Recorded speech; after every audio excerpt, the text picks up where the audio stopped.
Hi, everyone. My name is Gina, and I get to pastor a congregation that I love called Willow Southlake. But today it's good to be with all of you, my extended Willow family. And we are in day 7 of our journey through Mark reading. And if you're anything like me, maybe you've spent a lot of time in virtual meetings or trying to figure out e-learning for your kids.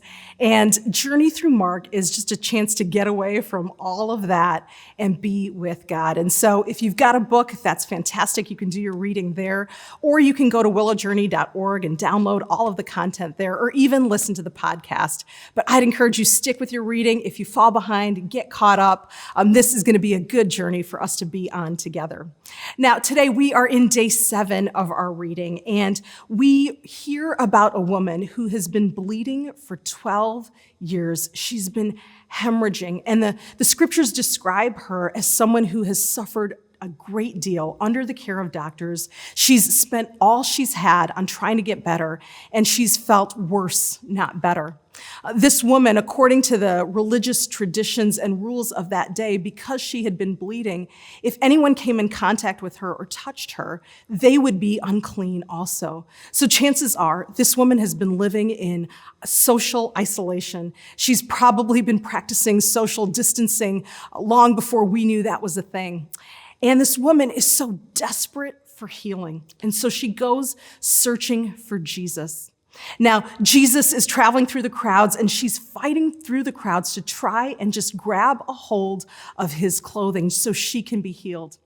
Now, in every other instance where an individual is healed in the book of Mark, Jesus approaches them and touches them to heal them. This is the only case where someone touches him to be healed. And this woman, she knows the risk. She knows that by touching him, she might be making him unclean. But she doesn't wait for an audience with him. She doesn't ask his disciples for permission. She's so desperate for him that she fights through the crowds to get a hold of him. And in this time where we have some of our traditions and our cultural norms upended, where we're not able to gather together physically, maybe in small groups in each other's homes, where we're not able to do any of that, I want to ask you today, how are you grabbing a hold of Jesus? This woman didn't let any of the tradition or culture of that time stop her from grabbing a hold of Jesus. Last year, I had a chance to travel to India with a couple of my friends, and the driving in India is a little bit different than it is here. It's pretty intense at times. I like to think of it as having 2 lanes, but having 6 cars all vying for the same spot. It's kind of like the Indy 500, but with none of the protective gear. And me and these 2 friends of mine, we had flown into this airport, and we were going to be driving a few hours into the countryside, into a remote village to stay at a hotel. And so we arrived at night. Our driver picked us up, and he didn't speak any English, and we didn't speak any language that he spoke. And we started driving at night what felt like 60 miles an hour through these hairpin turns with oncoming traffic, trying to navigate all of that. And honestly, I was just scared, and I was carsick. And so I did what anybody else would do in that situation. I tried to fall asleep and just pretend like it was all going to end pretty soon. But one of my friends, she couldn't sleep, and she was scared. And about an hour into the drive, she just finally got up the courage to say, "Guys, I'm freaking out a little bit. How do we know this guy is taking us where we're supposed to go? I'm scared here." Well, my other friend called out, and she said, Gina, wake up. You gotta pray.